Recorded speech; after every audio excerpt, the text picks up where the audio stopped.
नमस्कार दोस्तों, रूस यूक्रेन से जुड़ी लेटेस्ट खबरों में आपका स्वागत है। रूस और यूक्रेन की जंग और भी भीषण होने वाली है। पुतिन की रूसी सेना ने यूक्रेन सेना को कम से कम 180 मोर्चों पर चीर डाला है। हालात बेहद खतरनाक और गंभीर हो चुके हैं। रूस यूक्रेन जंग के उस दौर की झलक और संकेत मिलने लगे हैं जिसे तीसरी विश्व युद्ध और परमाणु जंग से जोड़कर देख रहे हैं। पिछले 36 घंटे में यूक्रेन जंग की आड़ में नाटो ने जबरदस्त खेला शुरू कर दिया है। नाटो ने रूस के सटे पोलैंड में भारी हथियार और लाखों सैनिकों को 1 जनवरी 2025 तक पहुंचा दिया है। कुल मिलाकर यह हालात हो गए हैं कि अब यूक्रेन की हार बेहद जरूरी है और नाटो से रूस की सीधी जंग बेहद जरूरी हो चुकी है। 20 जनवरी 2025 से पहले पूरे पूर्वी यूक्रेन पर पुतिन ने कब्जा करने का प्लान बना लिया। इसलिए पूर्वी, उत्तरी और दक्षिणी यूक्रेन के साथ पश्चिमी यूक्रेन पर भी रूसी सेना ने एक साथ यूक्रेन सेना पर हमले कर दिए हैं। वहीं दूसरी ओर ट्रंप और पुतिन की याराना के चक्कर में नाटो के देश पूरी तरह से फंस गए हैं।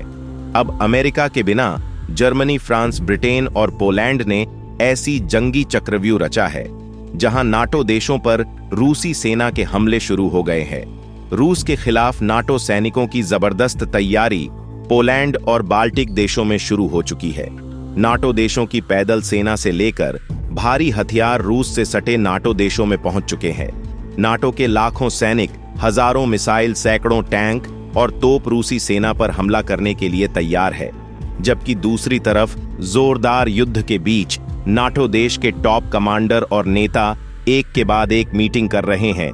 इस मीटिंग में नाटो यह अनुमान लगाने की कोशिश में जुटा है कि अगर रूस पर सीधा बड़ा हमला किया जाए तो इसके क्या परिणाम हो सकते हैं। लेकिन आगे बढ़ने से पहले दोस्तों, इस वीडियो को लाइक करके चैनल को सब्सक्राइब जरूर कर लीजिए, क्योंकि यह आपके लिए 1 सेकंड का काम है, पर इसे हमको बड़ा हौसला मिलता है। दरअसल बड़े पैमाने पर मिसाइल टैंक तो युद्धक बनाए जा रहे हैं। नाटो रूस के मुकाबला करने के लिए इतने बड़े पैमाने पर तैयारी कर रहा है जिसका अनुमान लगाना बेहद मुश्किल है। रूस और नाटो देशों की सेनाएं तेजी से मोर्चा बंद करने में जुटी है। रूस से सटे बॉर्डर पर नाटो के टैंक, तोप और भारी हथियार तेजी से पहुंच रहे हैं। रूस से सटे 4 नाटो देशों का मानना है कि रूस किसी वक्त उन पर हमला कर सकता है। रूस ने जर्मनी के हेलीकॉप्टर पर उस वक्त गोला बारूद से हमला किया जब वो रूसी युद्धपोत के नजदीक पहुंच गया था। रूसी युद्धपोत से जर्मनी लड़ाकू हेलीकॉप्टर पर सिग्नल बोला, बारूद से हमला हुआ है। हमले के बाद से जर्मनी दूसरे विश्व युद्ध के दौरान के अपने बंकर को फिर से बेहतर बनाना शुरू कर दिया है। राष्ट्रपति पुतिन अच्छी तरह से जानते हैं ट्रंप नाटो को जरा भी पसंद नहीं करते हैं। इसलिए पुतिन के इशारे पर ट्रंप यूक्रेन को जंग हरवा चाहते हैं ताकि युद्ध रुक जाए। पुतिन और ट्रंप की नजदीकियों को देखते हुए कहा जा सकता है कि अगर अमेरिका के बिना बचे हुए 31 नाटो देशों ने रूस पर सीधा हमला किया तो रूस नाटो देशों को भून कर रख देंगे। अब देखना होगा कि पुतिन का अगला जंगी कदम क्या होता है।